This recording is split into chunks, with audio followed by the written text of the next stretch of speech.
As you probably know, books have been around for a really long time.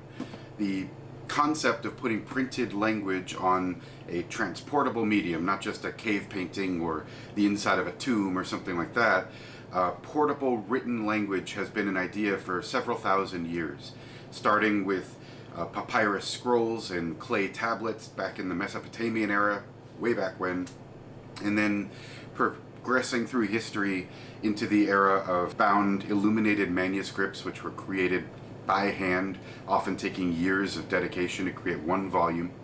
And then in the 1500s, Johannes Gutenberg created the movable type printing press. And that was the watershed moment for books. That's when the idea of mass production of printed materials became a thing. And so that's when we started to see not just the form factor that we're all familiar with, pages bound inside of a cover, but the mass production of these. Books went from being something that only the wealthy could afford to something that, at least over time, more and more people in normal walks of life might be able to get their hands on. But once that happened, once the movable type printing press became a widespread phenomenon and books were commonplace and anybody could get their hands on them, for the most part the technology kind of stagnated. Now I know I'm doing a disservice to people in the printing industry. There have been massive strides in terms of mass production of books, but the basic concept of a book hasn't really changed a lot in 400 or 500 years. And so at some point somebody got the bright idea that wouldn't it be cool if we could leverage more modern technology to get books in a format that's easier to take around. And of course that resulted in devices like this. This is an Amazon Kindle. It's probably the most well-known electronic book or ebook. And there are, I don't know, millions and millions of people around the world who use their Kindles all day long. They're great gadgets. It's super light. You can see how thin it is. It's like a little bit thicker than a butter knife. It's incredibly thin and light. Has gigabytes of storage, and so you can put thousands and thousands of volumes of books on a device like this. But the key thing to note, and frankly the reason that I find this stuff so interesting, is that there are always these moments in time when the desire to do something in a more efficient way meets the technological ability to actually create a product around that idea. And so when you think of an electronic book, you're probably picturing something like this. But this is the result of many generations of technological evolution, and it is not the earliest example of an electronic book, and especially of a portable ebook reader. And so that brings us to the topic of today's video, which may not technically be the first electronic book device, but it's certainly the earliest one I've ever gotten to check out. A bit of rare luck, I was able to find one of the Data Discman that was designed, marketed, packaged, and released for North America. This was a device in a family of devices that was much more commonplace in Asia, particularly Japan, where Sony is based. So the North American market didn't get a ton of these, and so it's really unusual to find one at all, let alone one still complete in the box. So stick around. I think you're going to get a kick out of seeing what it looked like at that early junction when the idea of taking a printed volume and compressing it into an electronic format, when this first became reality, we ended up with something like this. So stick around, take a look. I think you're going to find it pretty interesting. Alright, so here we are. We've got the Sony Data Discman box with hopefully a working unit inside. I received this several months ago after staking out some eBay auctions, but I haven't actually gotten to check it out yet, so I'm pretty excited to dig in and see what this thing looks like inside. The first thing that's really noteworthy about this device is right in the name. This is an ebook reader, so it is sort of spiritually similar to something like the Kindle that I was showing you a moment ago, but unlike pretty much any ebook reader you've ever seen, this one is actually using a miniature cd-rom format to store its books. So it's not using Wi-Fi to download and then flash memory to store. It's literally using these little CDs. Now, I'm not honestly sure if these are technically a Sony mini disc, but knowing Sony, it would not surprise me in the slightest if they had multiple small CD formats being offered at the same time. Sony has a long and storied history of offering multiple formats of their media at the same time. It's just one of the things that makes them lovably weird. And as you can see, this is the North American version of the Data Discman. So right off the bat, not all of the text is in Japanese, which is something that you typically see if you're trying to find one of these. But because this is the North American version and not the US version, you'll notice that a lot of the wording on the packaging is in both English and French, because presumably this was being marketed to users in Canada as well, and you can't leave out the French-speaking Canadians. So just taking a closer look at the box here, we can see we've got the Data Discman, what appears to be a sample disc, some headphones, which kind of interesting, and then the description of the capabilities. And then right here on this orange sticker, it's telling us that this is the DD8D package. So presumably the Data Discman Model 8D. And it's telling us that it comes with a translator, the Passport's World Travel Translator with audio in 8 languages. So I guess that's part of the appeal of this device, is that not only can it store text on these little discs or read back text on the little discs, but it also has the audio out capability. So that's pretty interesting. And then back here on the reverse of the box, we've got some more interesting stuff. We can see essentially a big list of all of the marquee features of this Data Discman. We've got the 4-inch LCD screen being showed off. We've got video output, which is kind of interesting. Honestly, I'm trying to see where that could be useful. Maybe in a classroom setting, if you were trying to teach a lesson based on material stored on your Data Discman, I guess it could be useful to run that into a TV or projector maybe. Interesting. We've got a bookmark feature, which is nice. You don't always have to start at page 1. And then it tells us right here with these very odd logos that it's using the I'm not sure how to interpret that, EBG E3XA electronic book standard. And so it's telling us in effect that compact optical discs contain up to 100,000 pages of text, 32,000 pictures, or 5.5 hours of digital sound. Now, interesting. We've got the front-loading slot drive for the CD discs. It's multilingual, which we already know because the box is in multiple languages, but apparently that extends to the content on the Data Discman itself. And advanced retrieval features. So I'm guessing that is the capacity to use the little button keyboard on the front of the device to actively search for text within an electronic book, which probably doesn't sound super fascinating to a user in 2020 when I'm recording this, but in the early 1990s, the idea of having searchable electronic text in a device that could maybe fit in your pocket, depending on how big your pockets are, that would have been pretty fascinating. So that's a look around the box. We've got some other details on the sides. It tells us that there are some supplied accessories, headphones, video cable, AC adapter, and a carrying case. I don't know if those are actually in this package, so let's see what we got here. I'll open this up, and oh boy, we've got styrofoam, everybody's favorite packing material. And here we go. I'm going to set the box aside, and right away we've got an interesting assortment of things visible even before we've opened anything up, really. So we've got a protective top piece of styrofoam. Get that out of the way.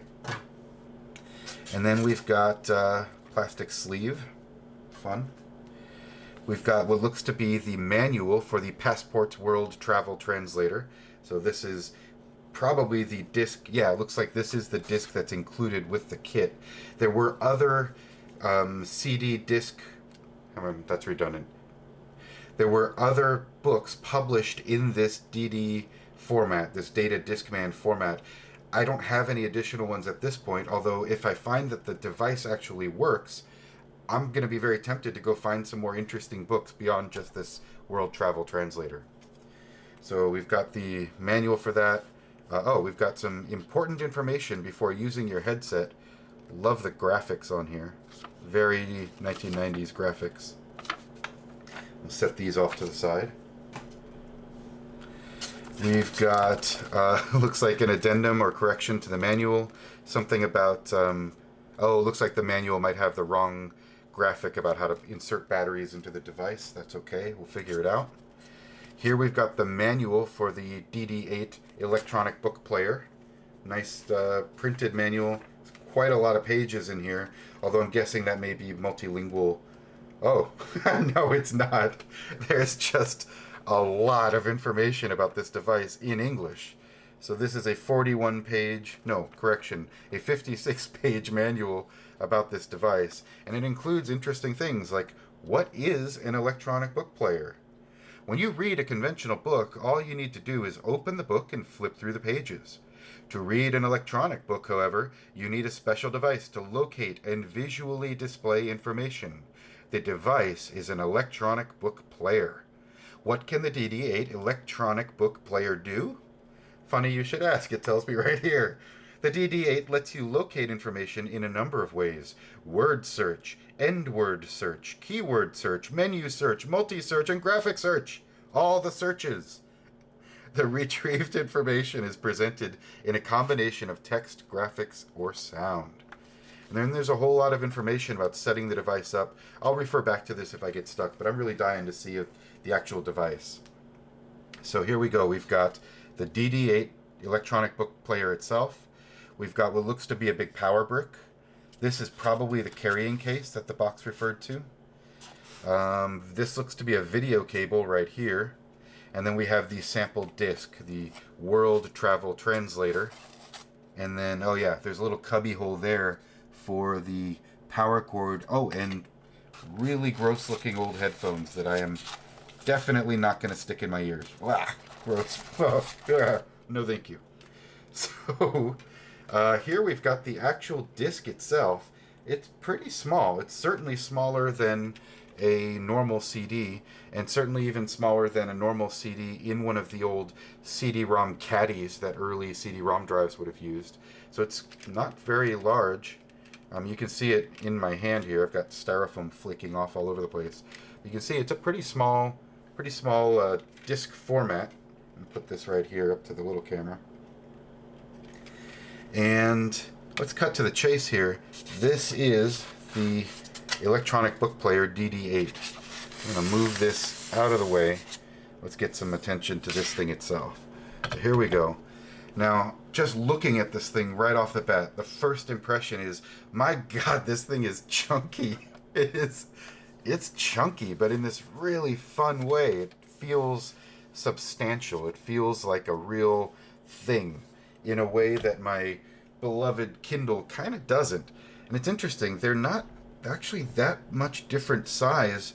The Data Discman is a little bit taller than the Kindle from top to bottom, but they're very similar in width. But that's where the difference really stands out. Look at the thickness of these two devices side by side. The Kindle is like a thick butter knife, and this thing is about the same thickness as a serious pocket-sized novel. So comparing these two side by side is pretty interesting. You can see just what a dramatic difference in thickness you get between the two. So very fun comparison here. So this is the Data Discman. I'm holding it now. It feels good.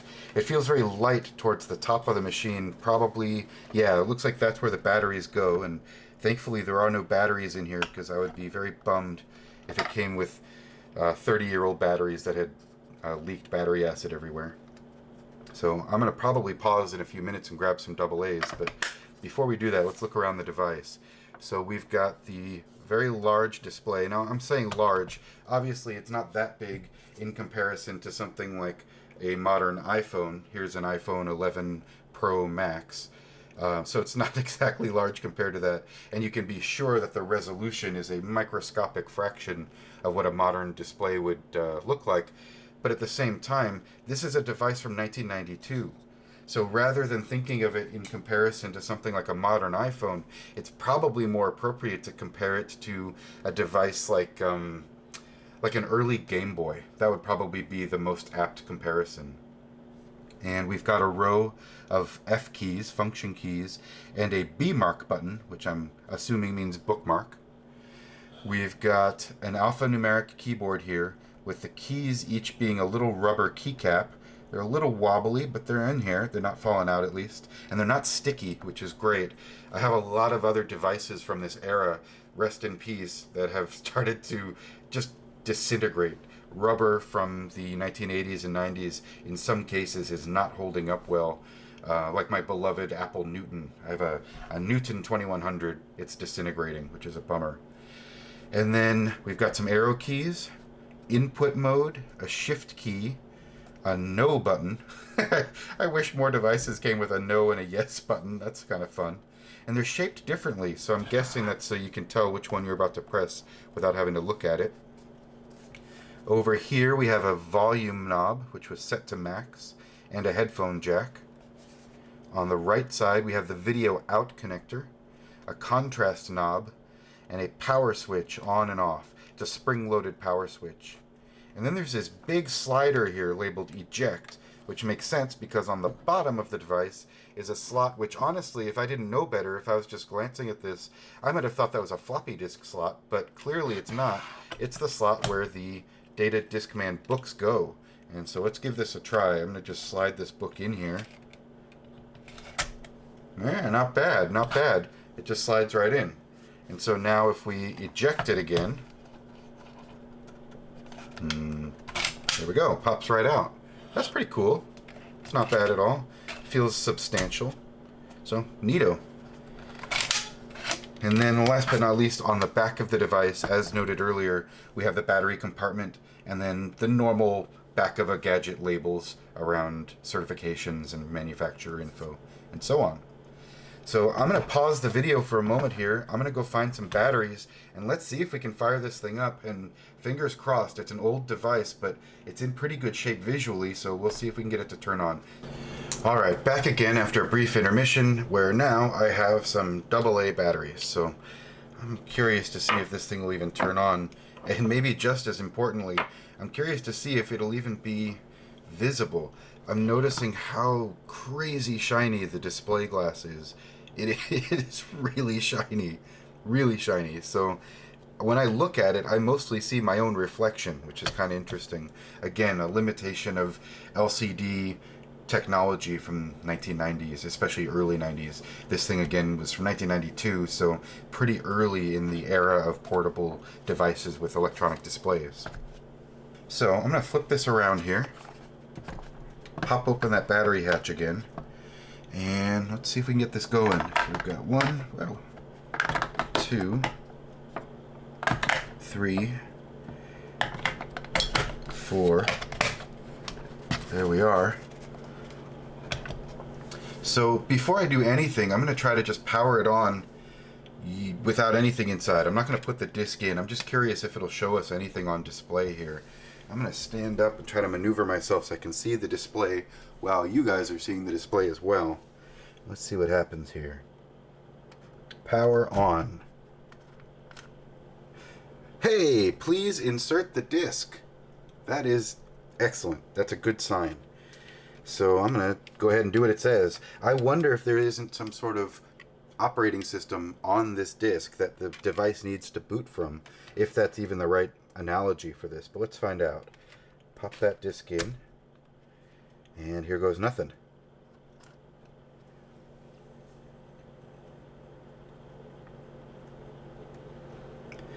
And here we are. So the device has loaded. I'm going to see if I can zoom in a little bit here, give you guys a better look at what's going on screen.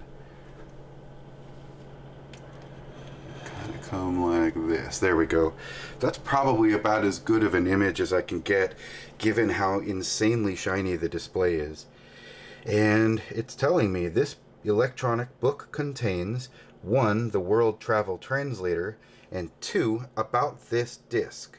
And then the display directly above the function keys is showing me options there.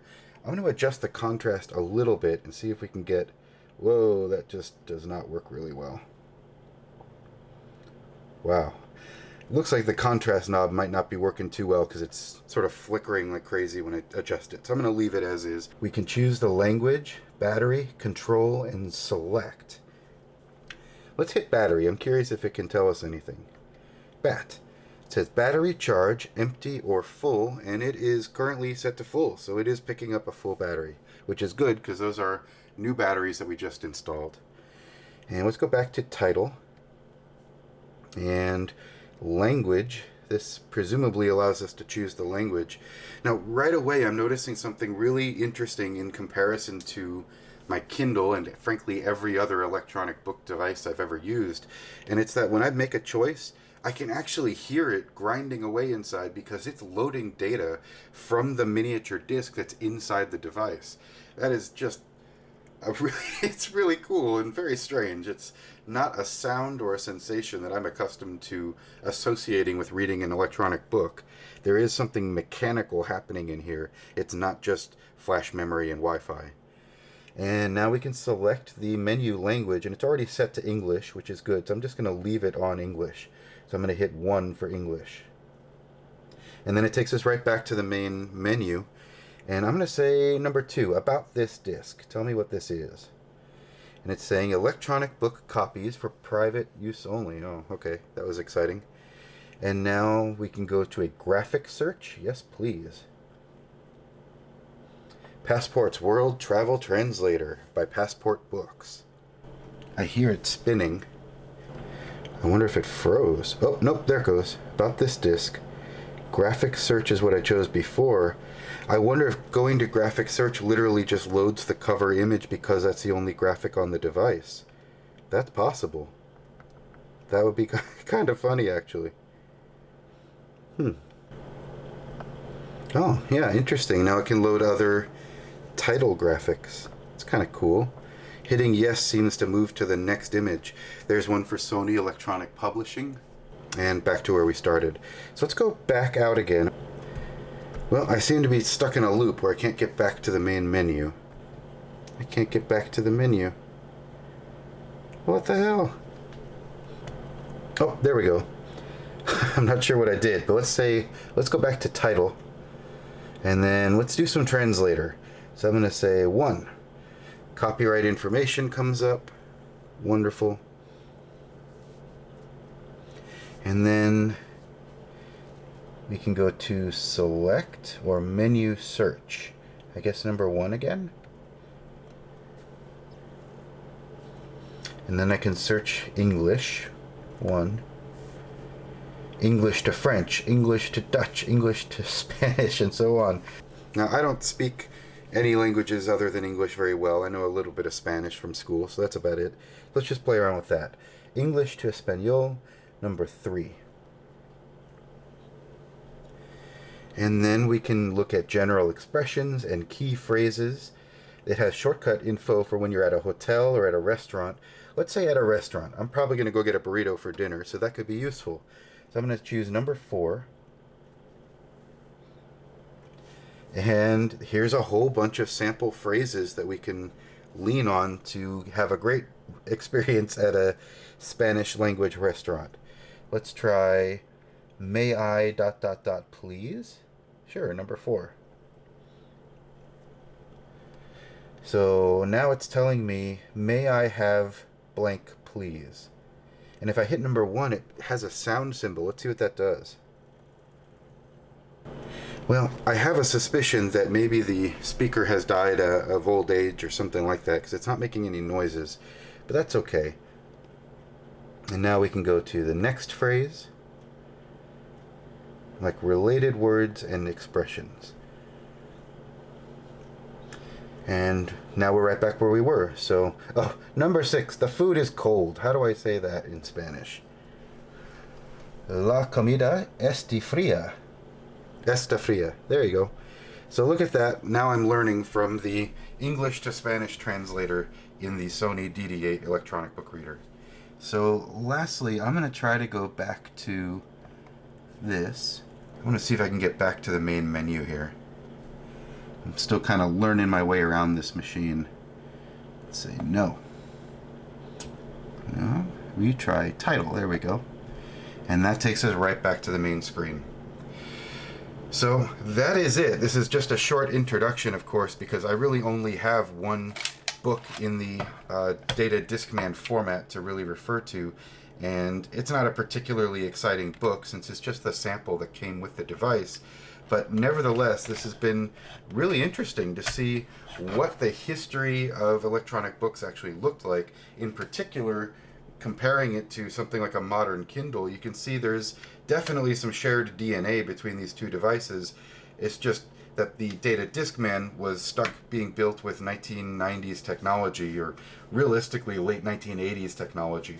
So you've got the right idea, but maybe a little too far ahead of its time in terms of being able to accomplish the kinds of uses that a modern Kindle would be put to. Well, this has been an exploration of the Sony DD8 Data Discman portable electronic book reader.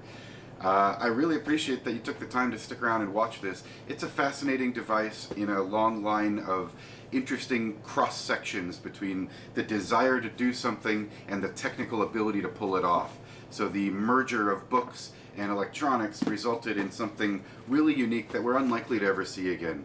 So I hope you enjoyed this, and stay tuned. We have a lot more interesting videos in the works focusing on even more bizarre devices, so hopefully you'll come back and check those out. Thanks again.